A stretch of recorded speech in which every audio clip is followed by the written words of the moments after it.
All right, Tan, let's do the show, man. Let me put down my drink. You know, I have to read about our wonderful sponsor, Paisanos. Let me read to the people. So, if you use the BOGO deal, buy one, get one free on game day, you can use the code Redskins online or on the app, and you'll buy one, get... What are you doing? I'm already on top, buddy. How is it? Where did the pizza... How do you... Continue. You have to buy one to get one, so if you bought one, where's the... Thank you, Shannon. Shannon's not included in the deal. But the pizza is... What were we talking about? Oh, yeah. Let's start the show. Coming up on the Santana Moss Show podcast. My poor Redskins down to that fourth quarterback screaming, please, help me, please. Yeah, I've pretty much given up all hope on the Redskins playoffs, so me and Lil Beat Your Ass are just going to gamble heavily. My boy DJ Swearinger say, blame it on the rain. It ain't my dogs on the D. I hope Kyler Murray doesn't go Milli Vanilli because he can actually play more than one sport. My man Travis been beating my behind. I want to say something else in these picks, but we got picks. I got picks. And for taking L's, I'm snotty, sniffling, and struggling. Y'all got to help me. Hey, man, get you a napkin. Santana Moss Show starts now. It's a Santana Moss Show. Number 89, hustle all the time. Travis on the right, hot mic on the left. Every single week, it's a lyrical fact. Now I'm ready to go. Tana. Tana. I'm mad, man. I'm mad, Tana. Say it ain't so, man. It is so, man. Hey, dog, it was 34-0 at half, man. Was it 34-0 or 40-0? One of them. It was 34-0. The final score was 40-16. Right. Lord have mercy is right. Santana Moss Show podcast. Travis Thomas, Santana Moss. Sponsored by Paisanos is my only friend today. Because, man, Tana, man. 40-16, bro. Man, we're going to get into it, Tana. Just cheer me up. Tell me. Yeah, you're in a peaceful Zen place. It must be because of what you've done since shows. Catch the people up. You know me. Always on the go. Always. Start off, man. Every time we talk, man, I'm telling you about what I'm doing and, you know, what's new in my life. Last week was another eventful week for me after the show. Last week, I had an appearance in Front Royal, Virginia. Oh, that's right. Front Royal. Trust me, one of the things I get a kick out of now when I'm able to go in and have these appearances, just seeing how people live other than what I've been seeing in the DMV area or just period from where I'm from down south. And it was an experience of a lifetime because you know you have a lot of fans around, but when you can actually get to where they at and they can't get to you, it's they really show up and show out. And those guys in Front Royal, man, shouts out to I think it was on Cue Bar and Grill. They hosted it and the fans showed up, man, showed me mad love. I appreciate it. My man Daniel for asking me to come out and making sure he fronted the bill to get me out there, man. I really appreciate you. And besides that, I had a nice Q&A with these guys. They asked every and any question you can ask of me, far as from, you know, how I became who I am, far as, you know, my profession, what it was like growing up.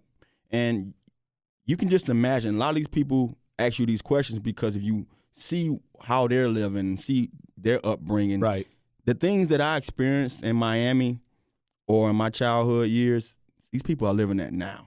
You know, just riding through Front Royal, I can see it like, man, the city hasn't caught up to what I see every day riding through Loudoun County, you know, or riding through Maryland and D.C.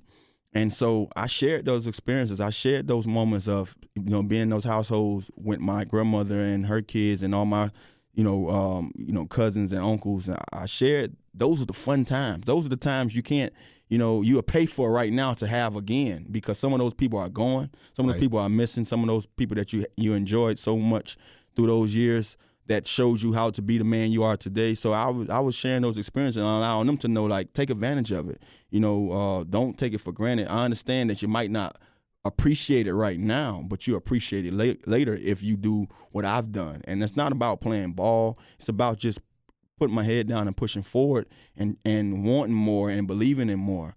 And trust me, that was like no other. We was there for like more than 3 hours, and I had a great time talking to those guys.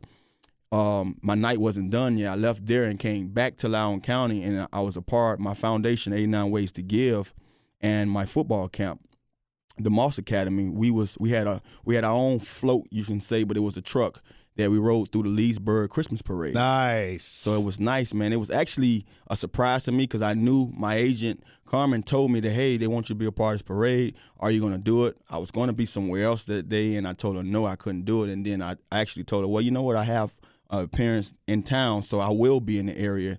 And so we was able to do it. And then I was surprised by seeing some of my, my kids from my camp, take part of it, and their parents came out there and participated with me. So, our truck basically was, basically showing the fans and showing the people that, came up to the parade, talking about 89 Ways to Give and my foundation and some of the things we doing in the community, and basically just giving back, man. Just, they gave back to me for some of the stuff I've been doing for them, and it was a privilege to be a part of that.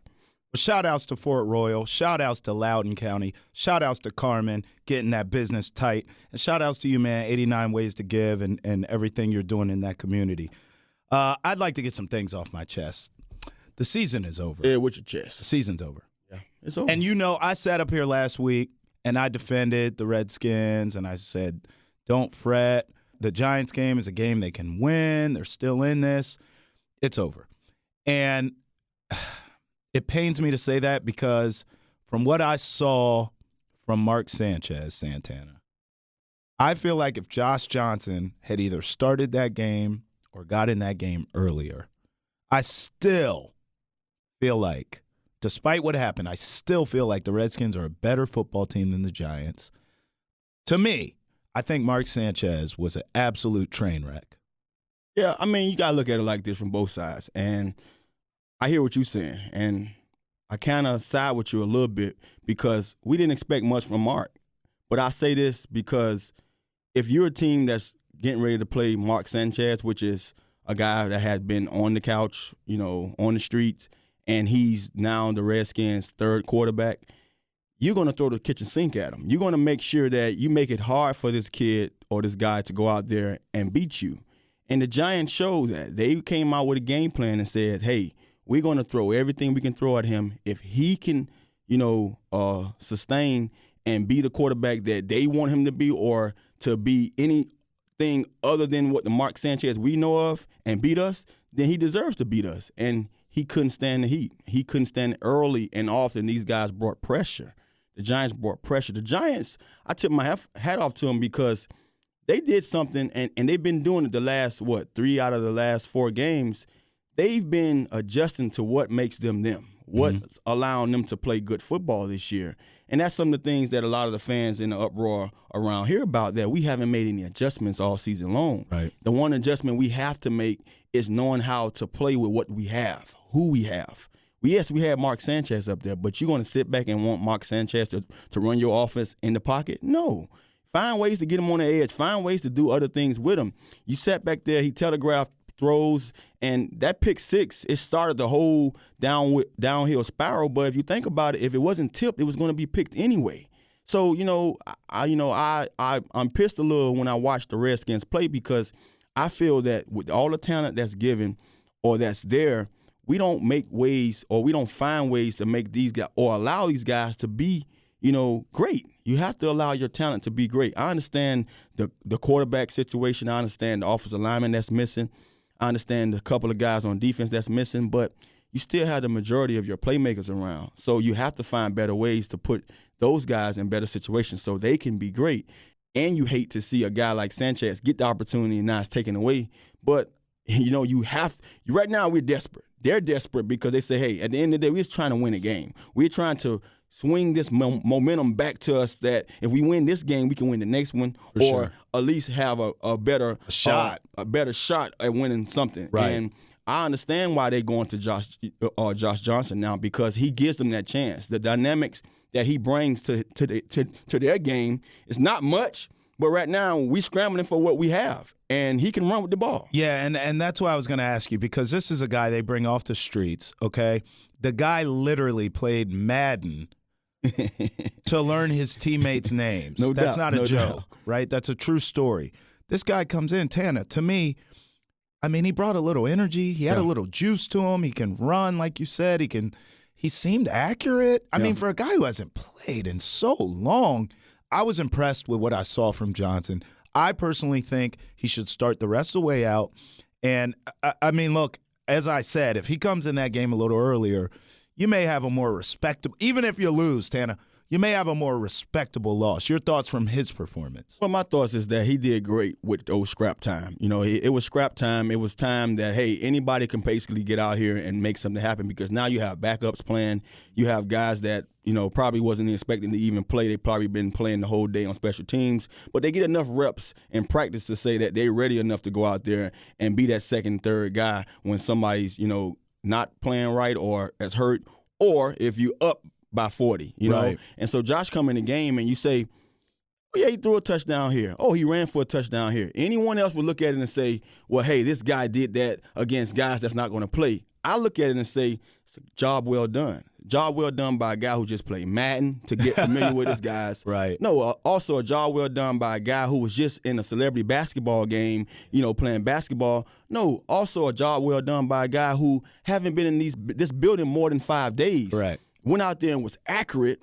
Went out there and slung the ball around. Went out there and made extended drives with his legs. I mean, to me, he did everything you can ask for a guy who really had no point of really probably playing right now. He was getting ready for his career in AAFL or whatever it's called, AAF football, that he was the first-round pick by some team in San Diego. I don't even know the team yet, so spare me with that. But I think it was a job well done because most of those guys, yes, there was – playing on scrap time and they was backups, but those backups had been on the Giants team. Right. He wasn't on the team at all and came out there and played and dilly-dallied and threw that ball around like he knew what he was doing. So now he's pushed into the start lineup. It's going to be a different outcome. It's going to be a different outcome of his game and what he can do. We don't know if it's going to be something that we praise or something that we say we shouldn't put that guy in that situation. But it's going to be up to us to wait and see. I think that this team that he's getting ready to face, they're not doing so well either, but they have time to study him. They have time to get ready for him. They're probably going to go way back into that archery and say, hey, let me see what he did his last start in 2011, what he did when he was in Buffalo. You know, he's been around this league, 12 different teams, they say. So they're going to have a time this week to say, let's look at this guy and let's see what he's good, what he brings to the table. Now, what I'm hoping is that the Washington Redskins say, okay, they know what he can do well. We know what he can do well. Now let's make sure we allow him to be great. You know, use some of these attributes that he has that's going to, right now, get us out of this rut that we in. I think you design those RPOs, you design those read options for him again. Bring in a little bit of that RG3 era. I know Jay Gruden didn't have to use a lot of it when he came to the team. We still had RG here, but you got to bring some of that back and allow this offense to move a little differently. Now, I know it's not that much time to do a lot of this because now you got to create all this new language for all these guys that have been stuck into what you've been running for the last 5 years. Mm-hmm. But I think right now you at a point of no return, so you have no choice. Now, you mentioned the Jags game, and we're going to get into that, obviously. But I want to stay here with the debacle that was the Giants game for a second, okay? After the game, we watched on the TV side, you and I were doing the show together, we watched DJ Swearinger take, I'll say, veiled shots at the coaching staff. I think that's a fair way to describe it, okay? This isn't the first time he's done it. We know DJ's family to this show. You know him personally. Good guy.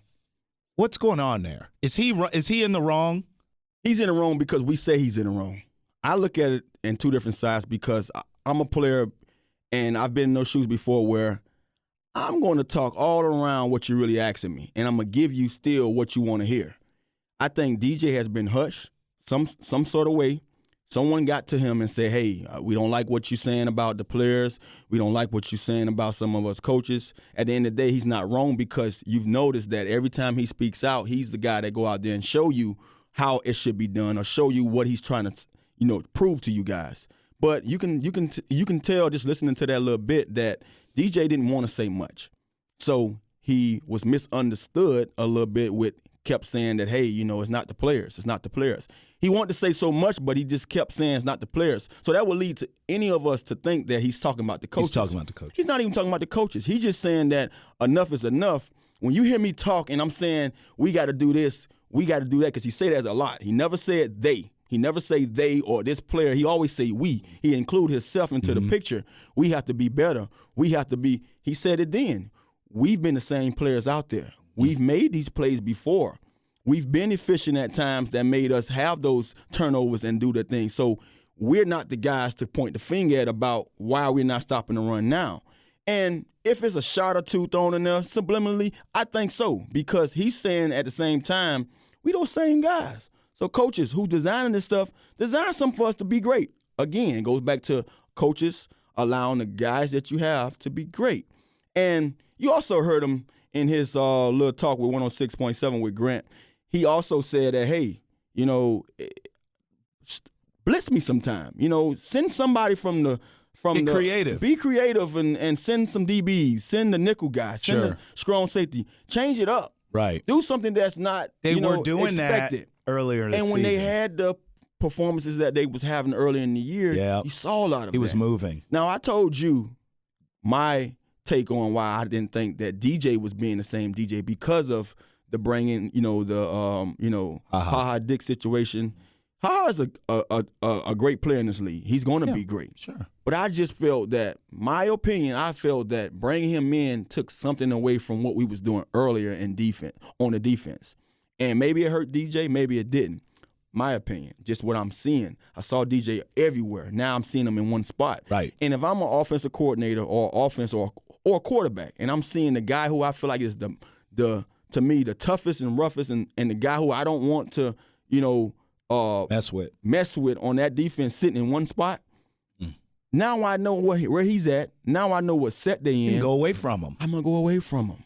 I'm not going to expect him to be the guy he was before, disrupting things back there in the air and on the ground. When those guys were throwing those balls up there, DJ was around. When those guys were running the ball, DJ was around.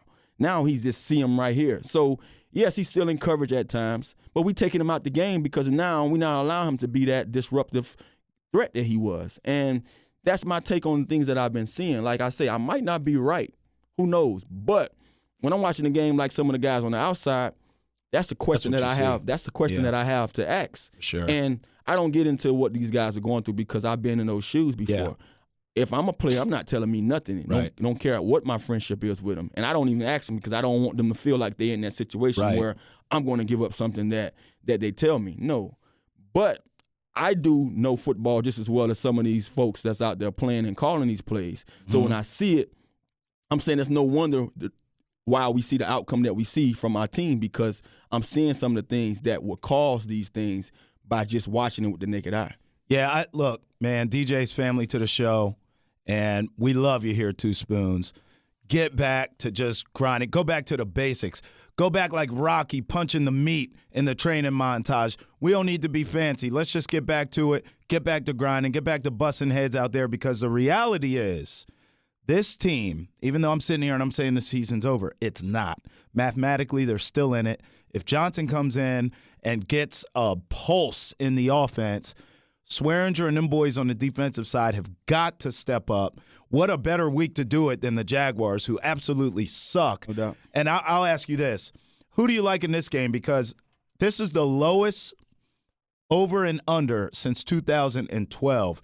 The point total is set at 36. A gambling man like me, Tanner, I'm running to the window, and I'm betting the under because I don't believe it's going over 36 points. Well, I'm glad I'm not a bet man because – and I do, have my times when I call my guy. I call my boy Bub or Bo, and I'm like, man, hey, I got some picks. Give me the locks. And those guys, they the betting guys. But Bub is going to be the guy he's going to take Jaguars. He's probably going to take the under on that. I'm not taking none of it. You're not touching the game. I'm not touching it because just knowing both of these teams' history, okay, you have a Leonard Fournette that's still playing. Jacksonville Jaguars, they're down to their backup, which I'm not even going to mention his name. Cody Kessler. We all know Sucks. that. But that's what I'm saying. You couldn't even do what you was doing with Brodus. So Kessler's not going to do any better. He hasn't shown that thus far since he's been playing. But you still have Fournette, and he can still get off a couple of points for you, probably 2 or 3 touchdowns. especially playing against a defense like ours. Right. Not to say that our defense has been giving up that the whole entire year. Of lately, they have. So with that just in mind alone, knowing that he probably can score 3 touchdowns himself, this kid Johnson might go out there and prove all us wrong and scramble be a little essence of Mike Vick and you name it, whoever else who had those tools. Might light it up. Might light it up with his feet and his arm because he showed you he can throw the ball. He showed you he can be accurate. They have hungry guys out there that still want, to go out there and finish this season out strong. These guys, both of these guys could put up some points and make that under look like, man, whoever thought that was a lock, a shame on them. So I won't touch it because of that reason, because these teams can be somebody else any given day. Shout-outs to Bubs, because I'm doing exactly what you're doing. I'm taking the Jags and the under, and I'm getting paid, baby. Fat stacks. All right, so, Tanner, I want to now transition to the college game, sort of. So Kyler Murray wins the Heisman, right? We saw that happen. Now, this is a guy who's already been drafted by the Oakland A's. He's a ball player in Major League Baseball, soon to be. Top 10 pick, the whole deal. But now he's contemplating. He's like, man, I just got this Heisman. Oklahoma's in the playoff for college football. He's like, this NFL thing maybe could work out. Maybe I'm a first-round pick. This guy says, I want to play both. Do you think it's possible, if you're him, which one do you choose? And have you ever been in this situation? Because you played every sport and dominated everything. Well, Kyler Murray is in a situation where he's already has a contract with the A's, Oakland A's. Yes. So just hearing some of the news and reading some of the stuff up on him, he's going to honor that contract, which he should. He should. Talking to you, who's a sports guru, know everything about anything, NASCAR, you name it. You said that he's a better baseball player. What he did along this year, football-wise, that looked like a guy who was comfortable in his skin and say, man, I got something going on even if this stuff don't work out. Right. He went out there and played lights out. Kudos to him. Won a Heisman doing it. All doubt. So now he ruffled everybody's feathers and said, hold up, baseball. I might have a chance over here. I might have a chance in this NFL where guys of his like Doug Flutie, maybe a Drew Brees, when it comes to his size, these guys have had shots and done well too at that position that he plays. Now, guys of his likes that have played 2 sports, Bo Jackson, primetime Deion Sanders, and guys like Russell Wilson, who can play baseball, who was good at baseball, Tebow, who's playing baseball now in the minors, who played quarterback. Maybe some other guys who I'm leaving out. Sure. These guys have proven that they can do it as well. So maybe a little bit of yesteryear comes back and he's allowed to play both sports, and maybe you might see him, partake in even considering being that guy, especially if they say that you can be a first-round pick.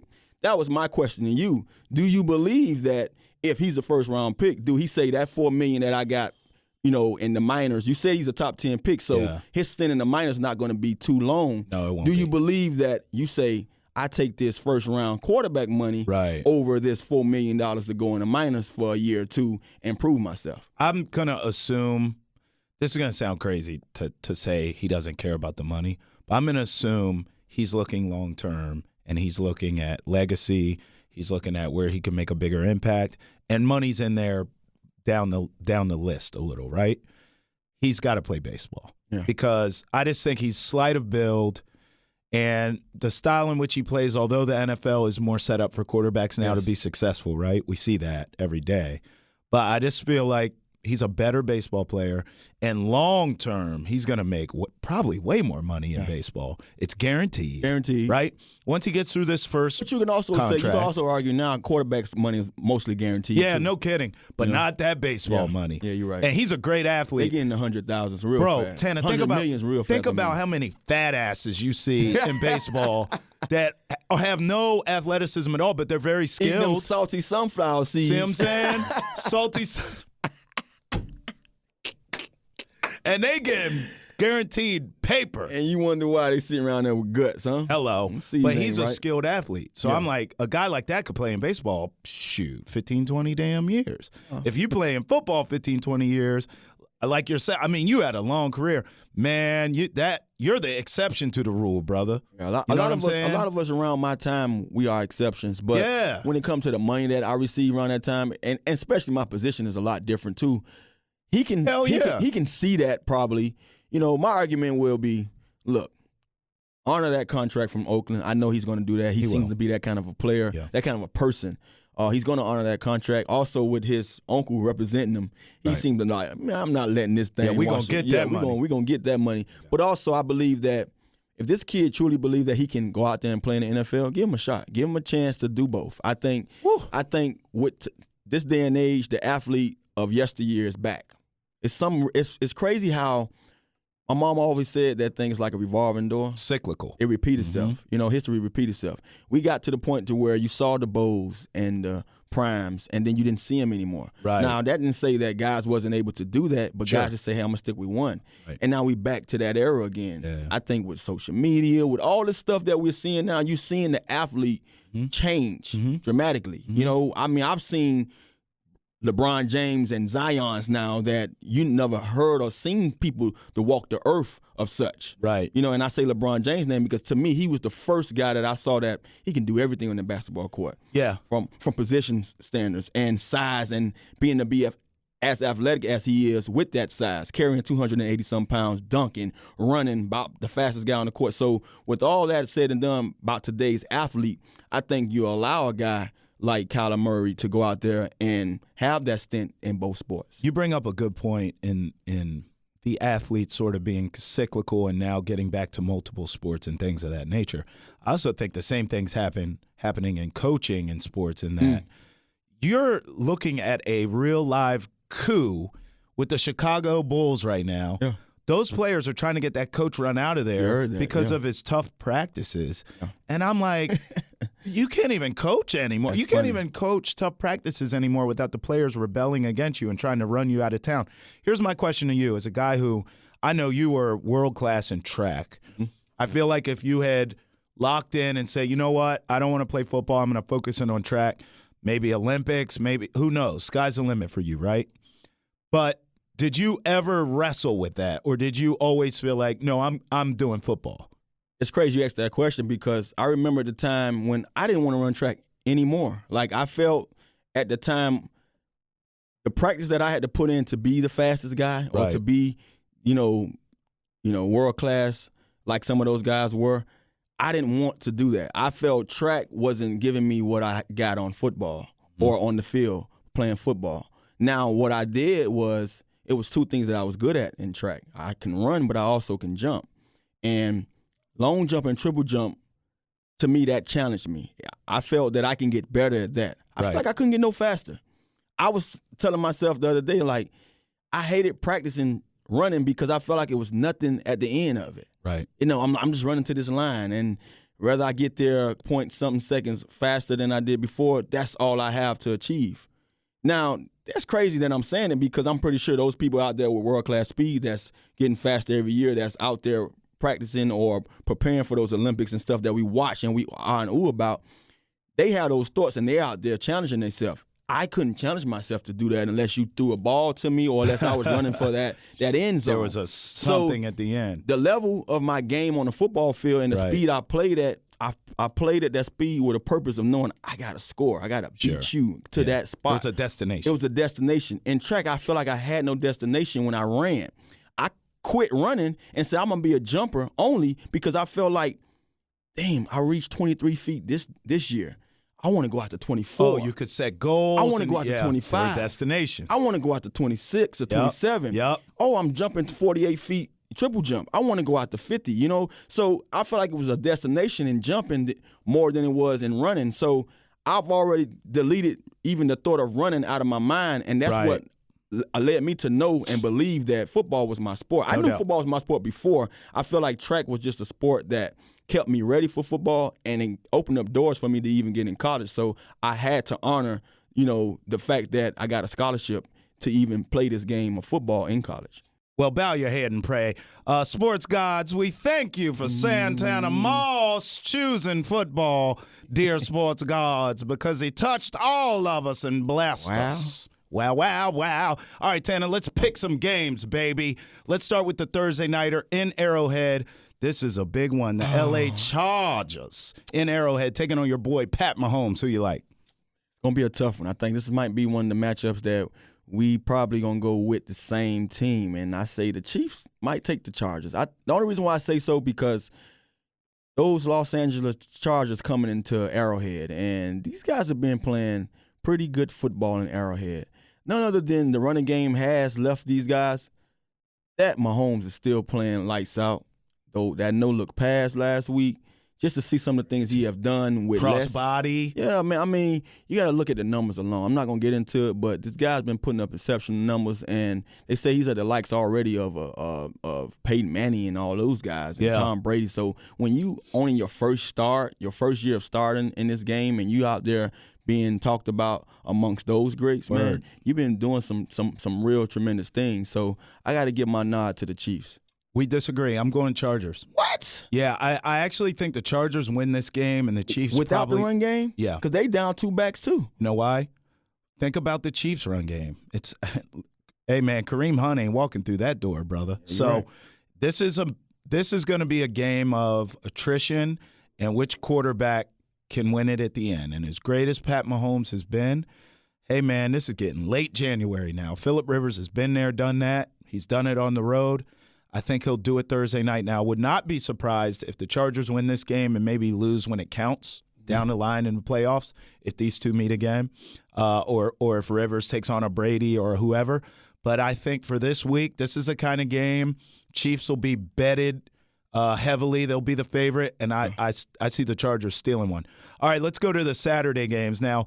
A few Saturdays from now, football, baby. You'll be like doing college. Redskins pregame and postgame at NBC Sports Washington as the Redskins play on a Saturday night. I believe they play the Titans next week on the 22nd. But for now, it's the Texans at the Jets for the first game of the doubleheader. Who do you like? Won't get long-winded with this one. Texans win. You know, they come off the defeat from last week. Yeah. From your coach that you called, Uh-huh. and I think they take it to the Jets real hard. Ooh, Yeah. I don't like the way I said that, but they take it to them hard. Yeah, pause. I like the Texans to win, Jets to cover. Browns at Broncos. Who do you like? And the Browns have been playing some good football.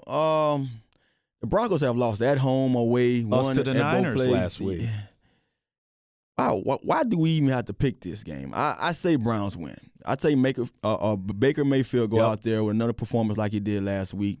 He's throwing darts and, dimes, whatever you want to call Trent Differ. His dimes, he called them. Man, look, Mayfield is somebody that we might have been all wrong about. Everybody said that, hey, he probably is going to be – we didn't think he was supposed to be the first pick overall. Not the first pick. We knew he had talent. Sure. He's proven everybody wrong. Baker Mayfield wins. I think I'm with you. I'm taking the Browns to win. I'm done on the Broncos. They're finished. Packers at the Bears. Who do you like?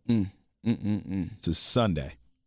I say Bears win. I say great game. Too much Mac. The Mac attack. He's going to get out to Rodgers. Rodgers is my QB on my fantasy. But, hey, I hate to go against that Mac attack at home, the way they played the other night against the Rams. Beat the Rams. In that cold. I understand the Packers are a cold weather team also, but, in that stadium with what they're trying to build now this year, I like what I'm seeing from the Bears. I say the Bears win. I'm going Green Bay.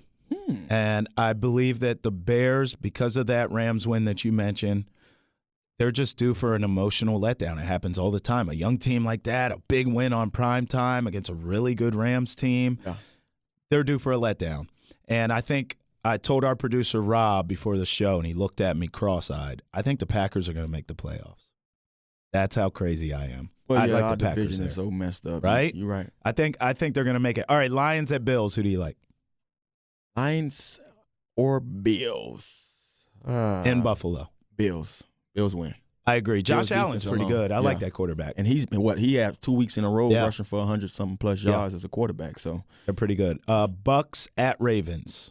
Ravens too much on defense. Yeah. I think Ravens go out there, get out there. My man Winston, he throws about 2 or 3 picks. A lot of sacks. You see those guys getting after the ball a lot. Last week they shouldn't have lost. Right. Quarterback went down. That's another iffy spot for them to see if my man Flacco's back too. See if Lamar's going to probably. Oh, so Flacco is already back, and to me, I think they have a better chance with Flacco. Don't get me wrong. Well, they might not start him. He's just active. Don't get me wrong. He's active, but I don't think Jackson plays. He went really down. He went down with an ankle. RG3 had to come in, finish that game out. Maybe they did that because no, you're not doing that. Bringing him in if he can play. Right. So I believe that he's not going to play this week. Flacco should be starting. I might have to reword what I was saying. They don't have a better chance if Flacco playing. But with the defense alone, the way they play, they have a great chance. So I say Flacco back. The offense don't look the same, but the Ravens defense stands up. I think because there's so many questions at quarterbacks, I'll take the Bucs here. I think the Bucs win this game, and then Baltimore may have a real quarterback controversy on their hands and drama. Cardinals at Falcons. Falcons win. Falcons win. They both suck. Just wanted to add that. Raiders at Bungles. Also, they both suck. Can we get that established right off the top? I'm picking home teams now because they garbage. I'll go Gruden. I think the Raiders are playing better. I think they win this game. The Bengals are finished. Titans at Giants. Giants can win this game. I've been saying for the last few weeks, the Giants have been playing better football. The Giants shouldn't have lost that game against the Bears. Right. No, the Giants beat the Bears. The Giants shouldn't have lost one of those games they played. I forgot what game it was. A bunch of games. But no, it was a game just recently. I think they own a 3 to 4 games. I mean, they won 3 out of the last 4. Right. The game they lost was a game they shouldn't have lost. So I say they beat the Titans. I'm going Titans. I actually think the Titans will be in it till the last week. The Titans play the Colts. And I think the winner of that game will get that last playoff spot. So I'm going to take the Titans to win this one. Dolphins at Vikings. They say Minnesota hasn't beat a 500 team yet. This might be the first one they beat. You know, the Dolphins, yes, they've been playing well this year. They don't play good in the cold.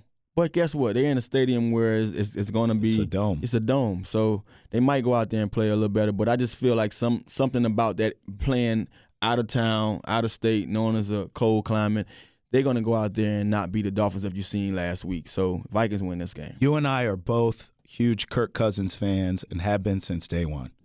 Now you are the only one who is a huge Kirk Cousins fan and have been since day one. But you can't knock what – look, I am off the bandwagon. I'm knocking it. The numbers are still the same, though, I'm knocking the hustle. The numbers are still the same, though. I'm done. Kirk just have bad luck with getting on the right team with a great defense. The defense hasn't been playing as well this year.